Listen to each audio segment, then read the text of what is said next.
First off, I love my kids. This is Learning to Dad I'm the cool dad. That's my thing. with Tyler Ross. What I do have are a very particular set of skills.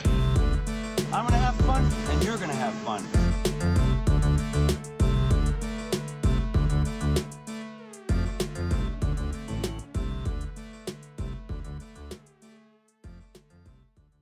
Hello, this is Tyler Ross, and welcome to Learning to Dad. My guest today is Marty Russo. Marty served in the U.S. House of Representatives from Illinois from 1975 to 1993. He entered the office at just 30 years old. He went on to work at the lobbying firm Cassidy & Associates, where he became the CEO. Marty now runs his own consulting firm and often lectures on how businesses and associations can have more influence in Washington, with a mantra often being just get involved. Marty's a first-generation Italian-American born and raised in Chicago. He got his law degree from DePaul. He started as an attorney prosecuting street gangs. He even has a credit appearing on the TV series Alpha House. He's undoubtedly a Chicago White Sox fan. And were you the MVP of the Congressional baseball game? Twice? 2 times? And to boot, he is a father and a grandfather. Thank you very much for giving me your time. Oh, Tyler, it's my pleasure. It's really great to be here with you, and hopefully we both can enjoy what we're going to be doing this morning. Yeah, I hope so. Well, that list, did I miss anything that... No, that's pretty good. It covers a lot. It covers quite a bit. So, we're talking here because there are not really any metrics to measure the success of parenthood the way that there is in public service, where you have votes. You can measure your success on presentation of something, or in business where you have accounting. So the idea is to figure out how to be a better parent through experience in your professional life. So I wonder just if you could talk a little bit about the place that you grew up, what that culture was like, and kind of ultimately what led you to your first job, your first work, professional experience. Well, let me just start by giving you a little background about myself. I'm the first generation Italian-American. My dad was born in Italy in 1912. He came here with his parents in 1920. Didn't speak the language, which is, when you think about it, the heroes they must have been, all those immigrants who came here from overseas, whether it's from Italy, France, Germany, wherever they came from. Ireland, at least they speak the language in Ireland, but they come here and they don't know anybody and they don't speak the language. Yeah. And the key thing for them to do is to create a family unit so that they're all together. And in my dad's case, they moved to an area called Little Italy in Chicago. And the reason they moved there is because the whole community was all Italian Americans. And a lot of them came from the same region that my grandparents are from. Mm-hmm. So they had a lot in common. They spoke the language. Yeah. And over time, they began to learn English.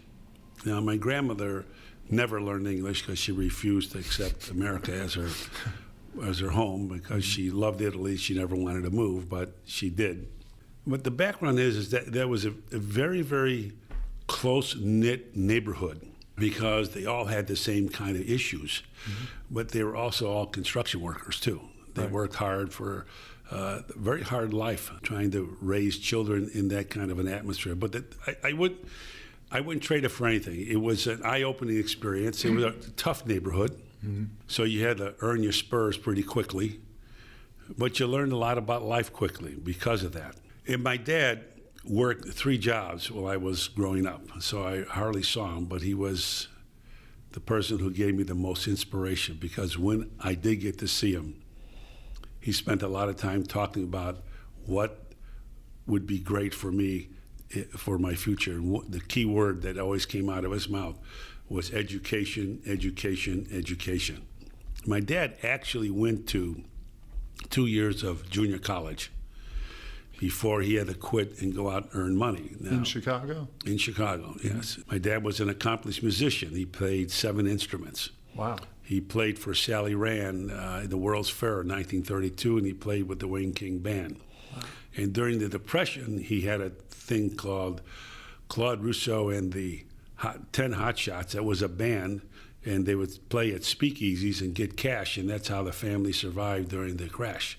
Yeah. So my dad was out there doing that while he was still going to school. He was an engineering major, and he's a great, great engineer. Obviously, when you start learning music, it's all mathematics, and my dad was a mathematic genius. Yeah. So that's why he could play so many instruments.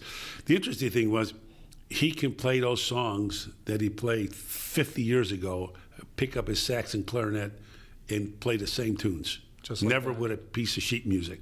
And he could play the violin, he could play the piano, he played the mandolin and guitar. So he was an accomplished musician, but he always said, education, education.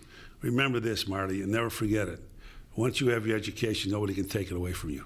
And then if you're in the right place at the right time, that education makes a difference for you. Yeah. So he was a person that really made me want to do things. And watching him work 3 jobs, it's almost hard to believe that you can find 3 jobs in that amount of time. Right. But he worked construction, and then he worked the late shift on the Studebaker line, and he owned a tavern. And my dad didn't drink. Yeah. But he did all that because he had 4 kids at home. And it was a way of making money. I mean, it was tough in those early days. I wore my brother's clothes and shoes and pants and all that stuff because, it was a tough time. But that's why education was important, because it's the way to grow and get better and do better for yourself. And so seeing him work that hard and do all the things that he was doing to make sure that he gave his family a good life made me work really hard at what I was doing. I'm the first one in my family to graduate college and go on to law school. Yeah. So I owe most of that to my dad. Do you feel like his experience in working in 3 jobs plus pursuing successfully music, do you feel like one of those was a calling and the other was kind of like a hustle? Or do you think the calling might have been taking care of his family?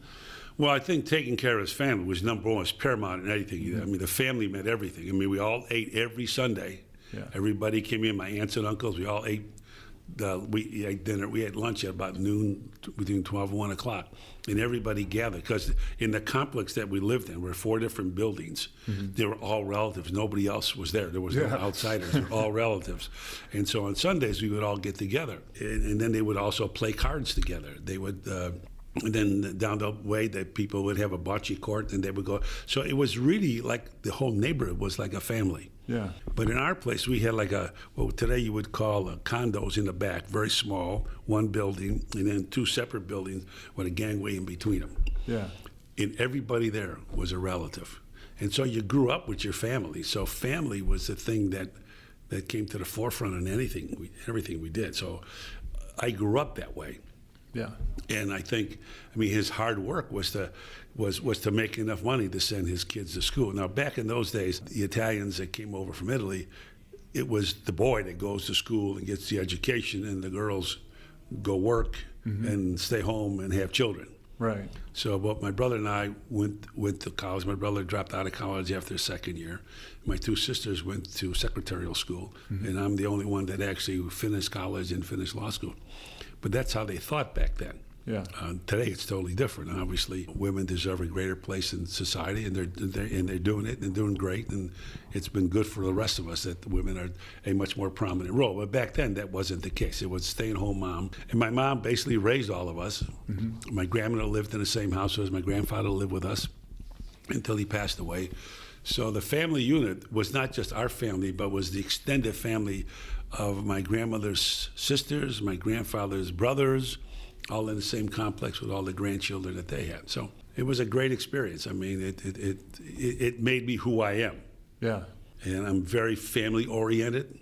My dad was a major problem solver for the family. My Uncle Marty, for whom I'm named, never had any children. So I was his adopted son. Yeah. So I was very fortunate. I had 2 people in my life who had major impact on me, my father and my uncle.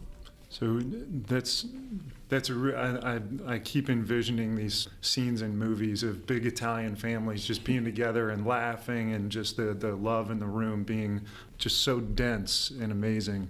It was, and it's like I say, it's an experience I'm glad I went through. It was tough, but it made me who I am today, and I don't regret one bit of it. I'm glad we had the opportunity to move to another part of Chicago, like Oak Park, which is considered more uppity back then, and my dad didn't do it. He liked the neighborhood we were in. He liked the people around us, and we were much more grounded because of that. So with your father's role being the problem solver and the support system and the source of inspiration for education in that period of time, how do you feel that role might have manifested for you as a father, as a different generation? Did you feel like it was the same role, or did you play a different role? Well, I think it shaped who I am. I am a problem solver. I'm always there. My kids were growing up to be there for them. Remember, 18 years of my son Tony's life, I wasn't around. Mm-hmm. He was 6 when I went to Congress. Dan was born while I was in Congress, so in those younger years, I wasn't there as much as I would have. My dad, my dad was home every day, even though I didn't see him that much. But it made me always want to make sure I was around when my children had something important to do. I would fly back from Washington to see a basketball game. Yeah. I would fly back to Washington to see him perform something. So I wanted to make sure that they understood that they meant the world to me, mm-hmm. and anything that was important to them, their father was going to be there. I think that's a really great segue into a question that I had loaded. I wanted to ask you, because as a public servant for so long, you impacted people by the hundreds of thousands, tens of thousands, mm-hmm. in huge masses. And I would think that other people that have public exposure like that often have to sacrifice being there for the few to make an impact on the many. In your experience, can you share kind of reconciling that for someone who might be pursuing the public good versus, just being at home as often as possible? Well, people don't understand how tough a job being in Congress is, because you're in 2 different places. Mm-hmm. Your constituents want you when you come home. Your colleagues want you when you're in D.C. trying to do things for the country as a whole. Yeah. And so it's a balancing act. But my balance was my kids were first. Mm-hmm. So if something came up on a Saturday when I was home and I was asked to do a bunch of different events, my children and my family came first, and then I did the events. Just to give you a typical weekend as a public figure, because I came home every weekend. It's a short flight from Washington to Chicago. I would fly in on Friday afternoon, and then my staff would have 4 or 5 events for me to do Friday night. And then I would get home, see the family, get up the next morning, do a town hall meeting, wow. and do about 4 or 5 events on Saturday night. Yeah. Sunday, family did what we did in family, go to church and all that stuff. And then I'd have maybe a Little League game to go throw the ball out at. Mm-hmm. Or I have some other church event that they want me at. And that was the week. But in between all those things, my staff understood one thing: you have to build time in for me to spend time with my family. And if my son had a basketball game, which both boys play basketball, I'd be at the basketball game, because I wanted them to know that they were the number one priority. And they knew that. And I think even though you're away, like I would call every day, I would speak to them on the phone to let them know Dad missed them, cared a lot about them, and was involved. And I had a great wife. I have a great wife. I mean, we've been married almost 53 years. She carried the burden. She was a school teacher. She carried the burden of raising my children while I wasn't around, at the same time working full-time as a high school teacher. And I had wonderful, wonderful in-laws. My mother-in-law is the greatest woman I ever met in my life. She took care of my children while my wife was at school, and then she was there to, her and her 2 daughters who lived with her would take care of my children when they were out of school and give comfort and company to my wife while I was gone. Mm-hmm. So the whole support structure that I had made it a little easier. A lot of members had a very difficult time. Members get divorced after a while. They're not home enough, and things happen.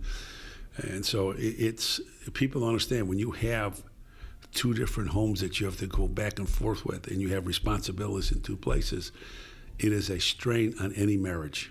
Yeah. And on any family life. And the question is, do you have the right person with you to be able to make it happen? And I did. So living in those 2 worlds, I wonder if you had to make transitions every time you went from Washington back home. I'd imagine in the public eye, you have to be careful about, even the most simple of comments being taken out of context and having to be careful how you communicate. Did you have to change the way you communicated at home? No, I didn't, because there wasn't any social media back there. So basically, if I'm at a town hall meeting and I'm getting into it with a constituent, I was myself. Mm-hmm. And I think they appreciated that. I mean, I was a very candid person. Yeah. And they asked a question, I gave an answer, even if they didn't like the answer. This is how I feel about things, and we would debate it. They don't do that today. But back then, you can have some really good dialogue with your constituents. Mm-hmm. And it was good. It was good for me. It was good for them. It was better for the country, and that people understand why you do things. So I thoroughly enjoyed doing that, but at the same time, my family was very important. I've commuted for almost 24 years. Yeah. Before I actually end up moving to D.C. and staying here, and having my family here. Now all my family's here now. I mean, both my boys are married. They live. Each of them lives about 4 minutes from where I live. Yeah. And I see my 5 grandchildren just about every day. Amazing. And so it's very, and on Sunday evenings, we get together as a family and have food and have barbecue or whatever. We stay in touch. So it's very good. It reminds me a lot of what I did when I was a kid. Yeah. Family would get together, all the cousins were together. And so in this situation, my 5 grandchildren, they get to know each other, because even though they go from 16 to 5, mm-hmm. 16, 12, 9, 7, 5. Wow. So they're around each other. Yeah. And they help each other out, which is really great. And I sit there as a grandparent and say to myself, wow, this is really cool. This is how I always envisioned it to be. And you never stop being a dad. Mm-hmm. So even when the kids grow up and adults and they have their own family, you still never stop being a dad. How's it changed? Like when you were raising your boys and then now your grandfather and your boys are adults with their families. How's your role as a dad or grandfather? Well, my changed? role as a dad is to be inspirational. Yeah. As much as I can, because that's what my dad did for me. I could tell you a story about when I wanted to quit law school. I've been in school since I was 4 years old, and after my first year of law school, I was actually burned out. Law school was not easy. It's a tough grind, and I had gotten out of undergrad school in 3 years. So I went to school summers and nights. Mm-hmm. I'm one of these impatient people. Yeah. I wish I could get it done yesterday. So I did all my credits in 3 years. Mm-hmm. Then went to law school, and then my first year of law school was like my elective hours. So I got 2 degrees in 6 years. In 6 years instead of 7 years. Right. I was burned out. Yeah. I went home. I never forget. I went home one day from school. I went to my mom. I said, "Look, Mom, I just can't do this anymore. I am fried. I'm tired. I just can't keep this routine up, and I'm going to quit law school." And she said, "Well, look, don't do anything until you talk to your father." And so I sat down with my father, and I went through the whole thing with him. And he looked at me and he said, "Hey, look." And I said, "Dad, I don't have a car. I very rarely have any money in my pocket to go out on dates. I work at a shoe store, a women's shoe store, making whatever I can make. Sometimes I make $4 an hour, $5 an hour, but it's only part-time." I said, my other friends, they drive cars. He said, "Look, let me explain something." And back then, working construction, the big pay was $3.50 an hour. Yeah. I mean, me making $4 an hour for 20 hours worth of work was a lot of money. Yeah. But again, you go from law school in Chicago, shopping days were Monday nights, Thursday nights, Saturdays. That's the days I worked, and I studied in between. And I just can't keep this pace up. He said, "Look, I can get you a job on construction. You can make, the max $3, $3.50 an hour, and that's not a problem. I can do that for you." He said, "Look at me. I work in the wintertime. It's cold.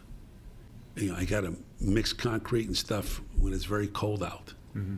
I got to listen to other people tell me what to do, where to go, how to work."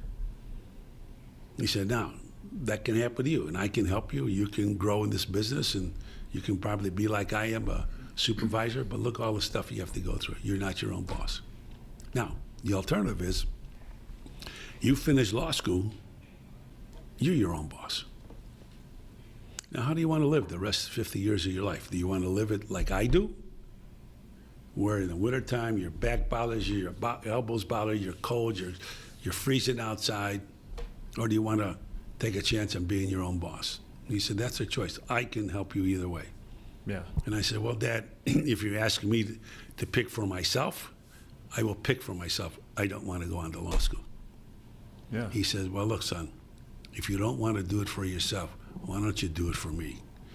And when he said that, something clicked in my brain that said, whoa, my dad wants me to do this for him? That's all I needed to hear. Yeah. And from that day on, I got the best grades I could get. I got married to my lovely wife in my second year in law school. My grades went up even better after that, and the rest is history. And like he once said to me, education can never be taken from you, so just be prepared, because someday something may happen, and that education is going to make a difference for you. And it did. Having been a prosecutor for 3 years, all of a sudden somebody came to me and said, would you like to run for Congress in a district that Democrats can't win? Now, they wouldn't have come to me if I didn't have that education, that background that I had, and that led to what I have today. So I remember that story. And the basic thing that I try to do with my kids is to be there when they need me. The problem I have is that I'm a problem solver. Yeah. And I always try to solve the problem because I don't want my kids to go through any of the pain, some of the pain I had to live with. I think we all feel that way about our kids. Can we make a better life for them than we? I have a great life. It's hard. It's really hard for my kids to look at their dad. So I want to be better than my dad. They can be. Yeah.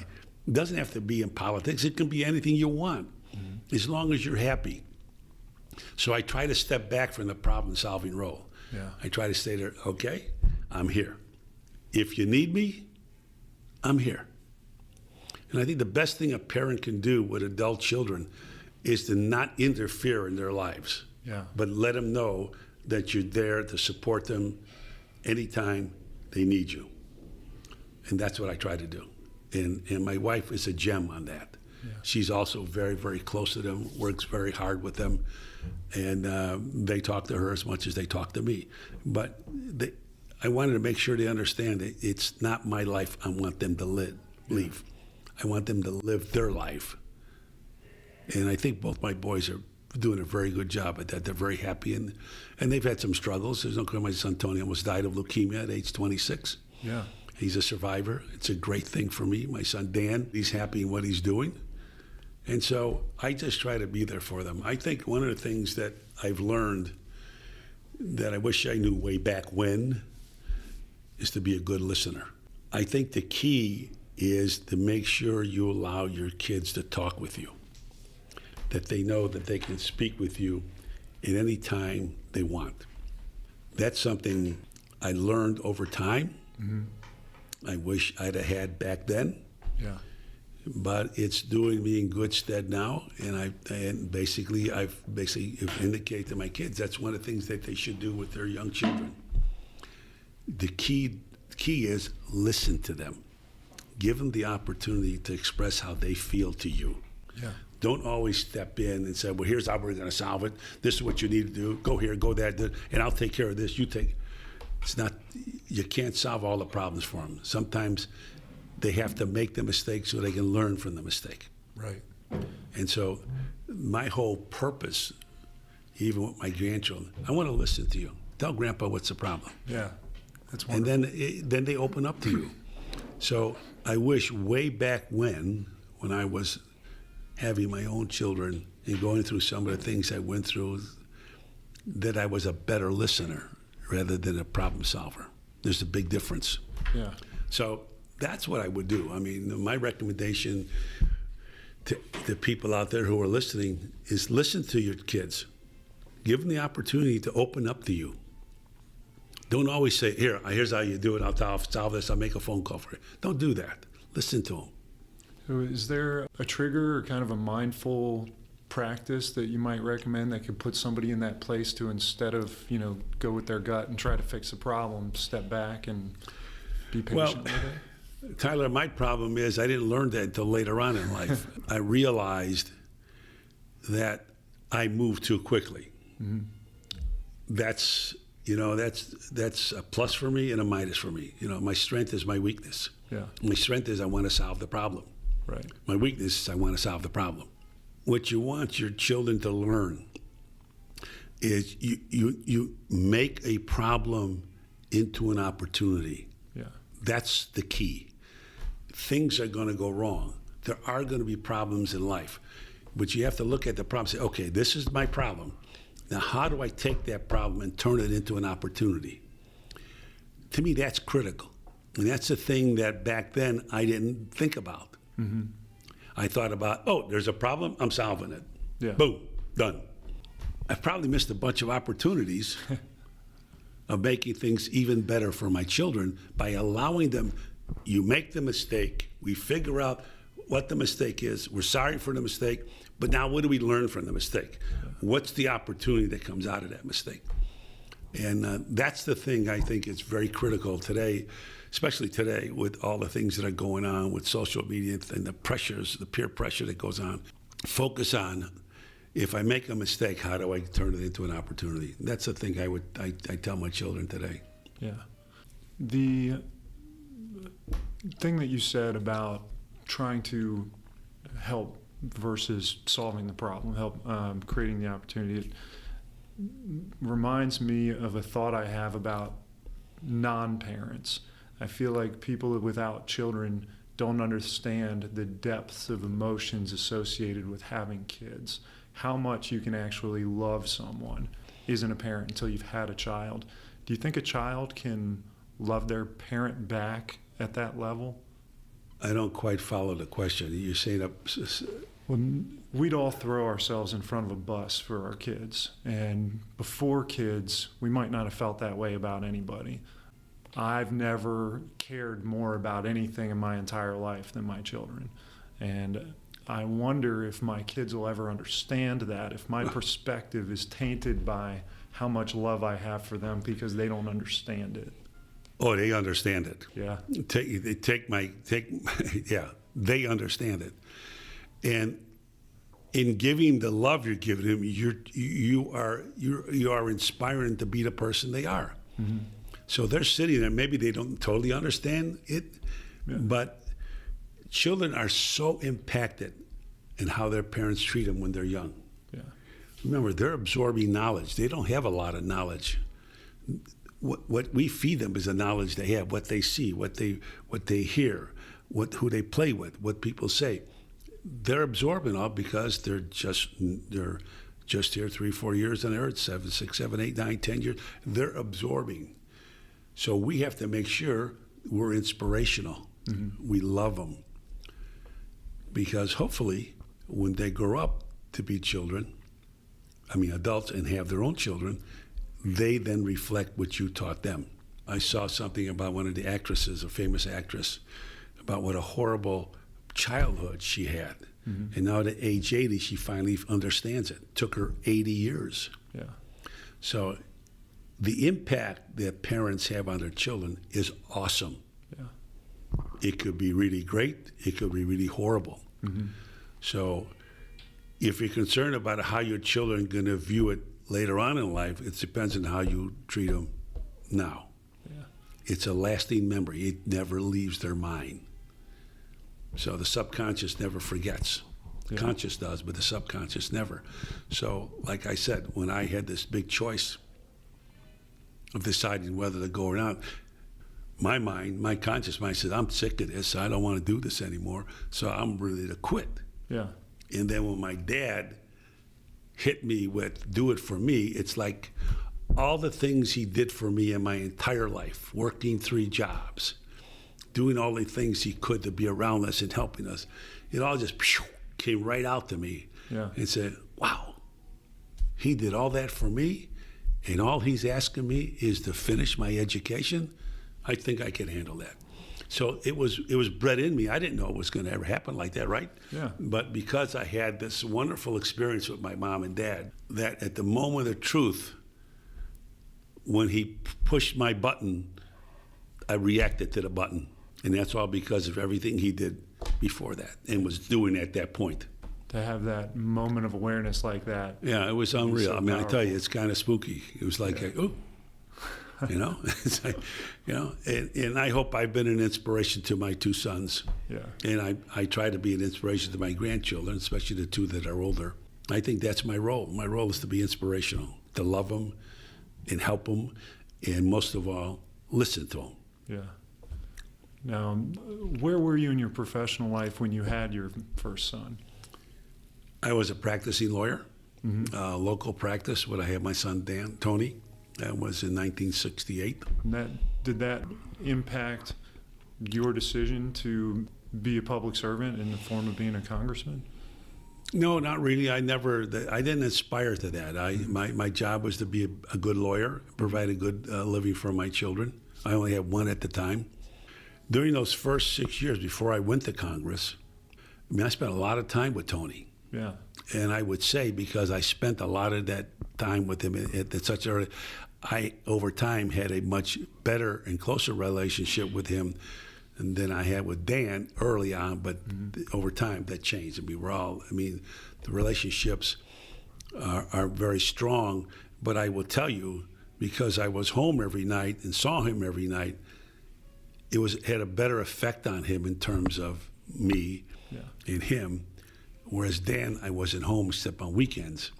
And I think I missed out on some things I would have liked to have done with him as I did with Tony from age 0 to 6. Yeah. But in the long run, because you show the love, you care, you do things with them, you can overcome some of the time when you weren't. Look, my dad worked 3 jobs. I hardly ever saw him. Yeah. But when I did see him, it was quality. Yeah. And that's what I try to do with my children, myself, because when you're gone 5 days a week, and then sometimes you're traveling and you're gone, you're speaking somewhere, you're not home all the time. When you are there, they have to be the center of attention. So it's quality versus quantity. I've noticed a difference in myself trying to be more present for my kids, because we live in a world of just extraordinary distraction where, being 100% engaged in one thing is becoming increasingly difficult because we've got phones and iPads and televisions everywhere. Do you have any comments on kind of watching, your experience as a father and watching your grandkids having all these things, or just the world in general? Well, it's very different watching my grandchildren versus my children. My grandchildren, these young kids, live on iPads and video games that they see. So I try to have a little bit of a restriction on them when you're at the table, nothing, and no more than an hour around a day when you're around me. Yeah. I think my boys both do the same thing, so the kids are beginning to learn that there are limitations, because you have to set limitations. Otherwise, they'll just keep doing what they're doing because that's what they want to do. I think it's a lot tougher job today because of all these distractions that are going on. But that's the same token. One of the things I realized with my oldest grandson is he does a lot of research on this stuff. Yeah. And it's really great when he'll come back to me, starts talking to me about what happened in World War II. And I'm like, wow, where'd you learn that? Well, Grandpa, did you know? Blah, blah, blah, blah. So the tool that they have can be a great tool, an educational tool, versus just a fun and game tool. Yeah. So as I watch my oldest grandson, who's 12, from the time he started with computers and little games to where he's at today, he's gone from someone who loves to play games, but now realizes there's all this research component. Yeah. He can gather all this knowledge, and I think it's incredible. And I hope my other grandchildren, as they get older, will follow in his footsteps. I think there's a way to encourage that curiosity. Well, I think as a parent, your job is to do that. Yeah. Your job is to monitor what they're doing, because today it's totally different than when I had children and when I was a kid. We didn't have all this stuff at our disposal. I mean, I'm not knocking it. I think it's, if I want to look up something, I go to my iPhone, I hit something and I put it in, and up comes the answer. I mean, I never had that when I was a kid. I remember people coming by trying to sell you Encyclopedia Britannicas, because if you wanted knowledge, you had all these books you had to go to. Well, our parents couldn't afford a set of that, so we have to go to the library, right? Yeah. Today, the kids, they pop up something and there it is. Even today in law school, if you want to do research in law school, you just have Westlaw on your computer, push a button, you put You put what you're interested in, and all of a sudden all the cases pop up. I never had that. I had to go to the library and look at them. You know, it's so different. I think that's why we expect so much more from children today. Mm-hmm. I think there's a lot more pressure on them because we are demanding more from them. I watch with my grandkids, even in fourth grade, the courses they're studying. I didn't get that until I was in high school. Yeah. So all this information actually is terrific if you channeled it correctly, mm-hmm. because it's there to educate them. And so because we have all these tools, we expect students today to do much better. Yeah. And frankly, they do.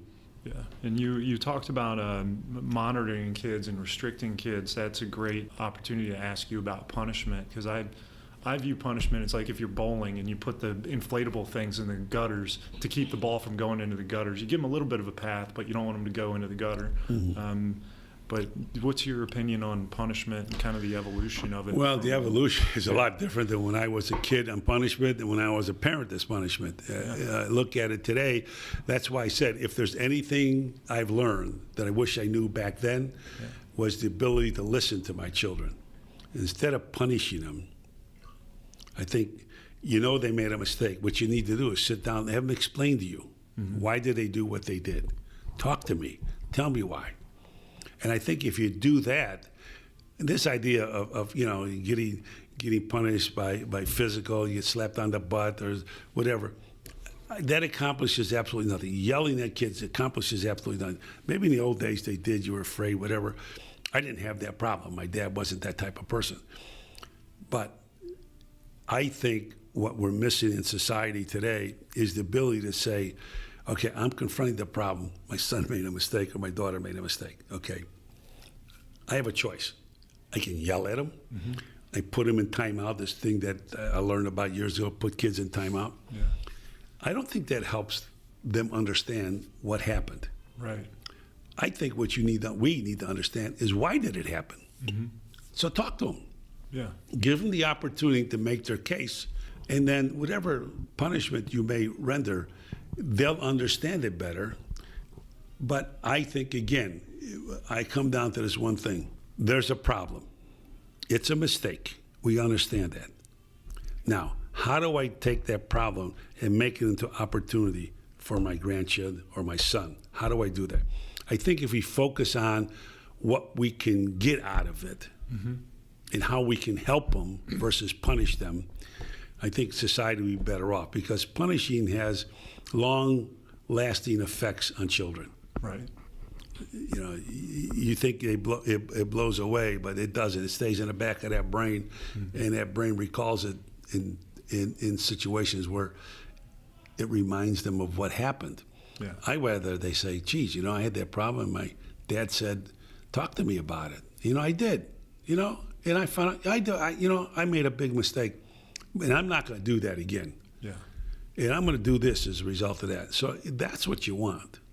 And I think parenting is difficult today because there's a lot of distraction. So you've got to make sure your children are in tune with you, that they know anytime I do something, no matter how bad it is, I can go to my parents and say, here's what I did. Yeah. And I'm sorry about it. Help me. Yeah. Isn't that great? I think that's wonderful. Yeah. I think it's really great.